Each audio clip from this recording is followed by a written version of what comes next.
Imagine an arena packed with people. Their cries merge into a roar so powerful that the stones of the Colosseum seem to tremble. But today will be different. The blood that is about to be spilled will make even those hardened by death shudder. Today Rome will cross a line after which its games will never be the same again. The sun blazed mercilessly over the Colosseum. The air was thick with a suffocating blend of sweat, dust, cheap wine, and the old blood that had seeped deep into the arena sand. Today the crowd had not gathered merely for gladiatorial matches. Rumors that the emperor was preparing something unseen before had spread across the city the night before. People had been taking their seats since dawn, shoving and arguing over who would get the first view of the blood-soaked spectacle. The crowd roared as the herald announced the start of the games. But instead of the usual pairs of gladiators, a chain of prisoners was led out from the underground gates. Their faces were ashen, their eyes wide with terror. These were no fighters. Among them were teenagers, women, and the elderly. "This isn't a game, this is an execution," someone shouted from the stands, but their voice was quickly drowned by the collective roar. First, the beasts were released. The lions, kept starving, lunged at their victims. The scene was brief, but so savage that some women in the stands covered their faces with their hands and children burst into tears, yet the crowd demanded more. Today they wanted blood, and plenty of it. When the bodies were dragged away, soldiers brought in massive stage props. What was happening was turning into a theater of death. First came the myth of Prometheus. A condemned man was chained to a pillar while trained eagles pecked at his flesh to the approving cheers of the crowd. Then came the staging of Orpheus in Aeneas. The unfortunate musician, played by a captured Greek, was literally torn apart by wild donkeys. The women in the stand screamed in horror, but could not look away. It was impossible not to watch. And yet the worst was still to come. When the audience finally calmed, the gates opened once more. Onto the arena stepped none other than Emperor Commodus himself. His body gleamed with oil, a crested helmet adorned his head, and in his hands he held a spear. He was not merely a ruler, he was the star of this dreadful show. "Behold, citizens of Rome, today I shall prove that none are my equal," he shouted, and the crowd exploded in frenzied delight. Commodus began his hunt, first for dwarfs, then for people with physical deformities. He pierced them with his spear, savoring every moment. At first, the audience screamed in ecstasy, but gradually a note of unease crept into the roar. This no longer looked like a fight. This was mockery. The senators seated in their boxes grew grim. To them, this was not entertainment, but an insult to Rome itself. When the last of the unfortunates collapsed onto the sand, the crowd fell silent for the first time that day. And it was in that silence that many realized Rome had just crossed an invisible threshold. Today, the Colosseum is associated with bloody games, but in the beginning it was not so. In the early Republic, gladiatorial fights were not entertainment, but a part of ritual. They were held during the funerals of noblemen. It was believed that the blood of warriors appeased the souls of the ancestors. Prisoners of war were sent into the arena, and the battles had an almost sacred character. It was a way to honor the dead, not simply amuse the living. The first spectacles were staged on wooden arenas, and only a few hundred people came to watch. But over time, as Rome conquered more lands and the number of prisoners grew, the slaughters became more and more grandiose. Blood spilled to honor memory soon turned into blood spilled for pleasure. The masses craved spectacles, and politicians had no objection to giving them. Bread and circuses. This formula became salvation for Roman rulers eager to distract the people from hunger, corruption, and wars. Soon, gladiators became professionals. They trained in special schools, and their existence turned into something between slavery and the career of an athlete. The best fighters became stars. Their names were known throughout the city, and their victories were discussed in markets and bathhouses. But over time, the audience was no longer satisfied with simple combat. People wanted more. Unexpected storylines, special effects, more blood. Soon, the arenas began to host not just one-on-one duels, but mass battles, beast hunts, and even staged naval combats, the Naumachia. The Colosseum was deliberately flooded with water to recreate fleet battles. Hundreds of prisoners died, playing the roles of African pirates or Carthaginians. There were also stagings of mythological scenes, but unlike in the theater, here everything was real. If the script called for a hero to be beheaded, he was truly beheaded. If he was to be burned alive, he was burned. The most dreadful were the so-called noxi, executions of criminals turned into spectacles. This is how Christians were put to death. They were torn apart by lions, burned at the stake, crucified, or forced to take part in performances in which they were killed before the applause of the crowd. The psychology of the Romans was changing too.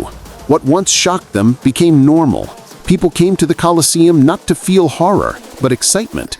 Blood and death became part of public life. The historian Seneca wrote, I go to the games and return worse than I was. There I learned to hate. I learned to laugh at the suffering of others. It was a terrible diagnosis of an entire civilization. But it was under Commodus and his successors that the games turned into something that could truly be called madness. The emperor himself would go into the arena and kill, sometimes 100 animals in a single day. He dressed as Hercules, calling himself Hercules, conqueror of all. But his fights were a farce. The opponents were chosen so that he could not possibly lose. They say that one day he ordered a live ostrich to be brought in, cut off its head, and then, laughing, raised his sword and mimed beheading the senators in the stands. The crowd roared with delight, but the senators sat pale. They understood. The games were no longer just a diversion. They had become a tool of terror. By this time, the Roman games no longer even served the purpose of pacifying the people. On the contrary, they inflamed their basest passions. The crowd became harder, more merciless, demanding ever more spectacles. The history of the gladiatorial games knew many days that went down in memory as the bloodiest and most savage. If someone had kept a black calendar of the arenas, those dates would have been marked in crimson ink. The opening of the Colosseum, 100 Days of Blood. When in 80 AD, Emperor Titus inaugurated the new Flavian amphitheater, the Colosseum we know today, he wanted to astonish the people with the grandeur of the celebration. The festivities lasted 100 days. For 100 days, the arena did not remain empty for a single minute. In the mornings, there were gladiator battles. In the afternoons, beast hunts. And in the evenings, the executions of criminals. According to historians, more than 9,000 animals and thousands of people died during those 100 days. Imagine, from dawn till dusk, bodies dragged from the gates of the arena, sand being replaced to cover the blood, while new spectators constantly took their seats on the stands. Among the spectacles of those days were the naumachia, naval battles. The Colosseum was specially flooded, ships were brought in, and hundreds of prisoners were forced to fight, recreating historic battles. Victors were almost never spared. After the combat, they were executed anyway to clear the arena. Games under Caligula. Caligula was infamous for his unpredictability. He held games not only to amuse the people, but also to indulge his personal whims. Sometimes he ordered spectators who he displeased to be executed on the spot. There is a story that one day, when the games had dragged on and there were not enough gladiators, Caligula ordered random people from the crowd, merchants, slaves, even noble citizens, to be seized and thrown into the arena to fight to the death. Nero and the theatricalization of death. Emperor Nero was an artist at heart. He loved turning executions into theatrical performances. When a great fire broke out in Rome and Christians were accused of starting it, their punishment became especially cruel.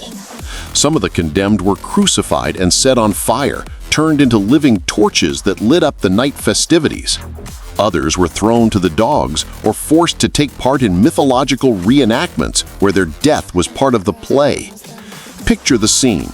The audience waits in suspense. A man playing the role of Orestes is led into the arena, and then to the beat of drums, he is killed with a real spear. The crowd applauds as if it were theater, not an execution. Deadly experiments. History also records truly ghastly experiments. Sometimes criminals were used as live targets to test new weapons or war machines. For instance, during the reign of Domitian, new catapults and launching devices were tested in the arena to measure range and accuracy. There were even scientific executions. Doctors and philosophers accused of treason were made to die slowly so observers could study the process. Physicians on the stands recorded how long a man could live with a pierced lung or a severed artery. Death a spectacle. For some games, elaborate scenes were prepared specifically to shock the public. During one festival dedicated to Saturnalia, prisoners were dressed in animal skins and hunted by dogs, enacting the myth of punitive transformation. Sometimes humor was added. The condemned were forced to sing or dance before their deaths. The crowd laughed, then watched as the unfortunate ones were torn apart by beasts. At some point, the Romans themselves stopped noticing how much they had changed. The first generations of spectators still shuddered at the sight of blood, but over time, that feeling dulled. People accustomed to the games began to see death as just another part of everyday life. Addiction to spectacle. The games became something like a drug. If in the early Republic they were held only a few times a year, under the emperors their number only grew. The crowd demanded ever more. "Give us games," people shouted when riots began in Rome. Bread and circuses became the formula for peace between rulers and the populace. Without the games, the Romans grew restless, rebellious. With them, they became obedient, almost happy. It was a form of control. Feed the people blood, and they will forget their hunger. Atmosphere in the stands. The arena was a place where social boundaries dissolved. Here sat poor men and noble citizens, even senators, side by side. Everyone shouted, argued, and placed bets on the gladiators' victories. The crowd acted as a single organism. If one man shouted, "Kill him," the cry would be taken up by tens of thousands. If someone called for mercy, a hiss of disapproval could sweep across the stands. One of the great pleasures was voting. The emperor or the editor of the games often asked the crowd whether the defeated gladiator should be spared. People would show a thumbs up or a thumbs down. Historians still debate what the gestures actually meant, and by this decided a man's fate. For the spectators, this was a sweet taste of power. A single gesture, and life or death was decided. The moral effect. Seneca, a Stoic, wrote that the games corrupted the soul. "I left the games not the man I was when I entered. There I learned to scorn death and to rejoice in another's pain." The Romans grew crueler, not just in the arena, but in daily life. Violence became the norm. A husband might strike his wife, a master might execute a slave, and no one was outraged. Even children grew up surrounded by blood. For them, the Colosseum was something like a circus. They laughed when the beasts tore people apart. They bet on whose blow would be fatal. The arena as a mirror of society. The games were not just entertainment. They reflected the fears and moods of the people.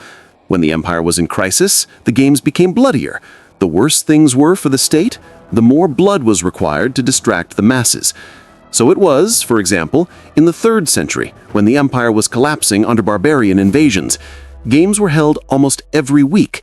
The arena was awash with blood, while outside the walls, people starved and plagues raged. The paradox of compassion. Interestingly, the Romans could be merciful, but only to those who inspired admiration. If a gladiator displayed exceptional valor, the crowd might demand that he be spared. Sometimes gladiators became so popular that they were granted freedom. But the compassion of the crowd was fickle. Today it might beg for a fighter's life, tomorrow demand his death if he seemed insufficiently brave. Growing used to horror. Gradually, the Romans ceased to see the games as anything shocking. Even the most terrible executions, crucifixion, burning, being torn by beasts became part of the usual repertoire. Only a few philosophers and Christians condemned what was happening, but their voices were drowned out by the roar of the mob. The 4th century and the decline. By the 4th century AD, Rome was no longer what it had been under Augustus or Trajan. The empire was split at the seams, barbarian pressure from the north, Persian power rising in the east, internal crises and rebellions. But the arenas kept working. Emperors and the last outbursts of cruelty. Emperor Gallienus understood that without the games, the people might revolt. So even when there was not enough money for the army, funds were found for spectacles. Gladiators kept fighting. Beasts were still brought from Africa and Asia, though it became more and more expensive. In the end, the spectacles became so perverse that even those who had grown up with blood— There was a story that during the reign of Gordian III, several hundred prisoners were brought into the arena and simply slaughtered, given no weapons and no chance to fight back.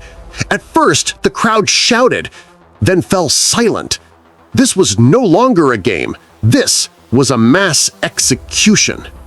Christians and the new morality.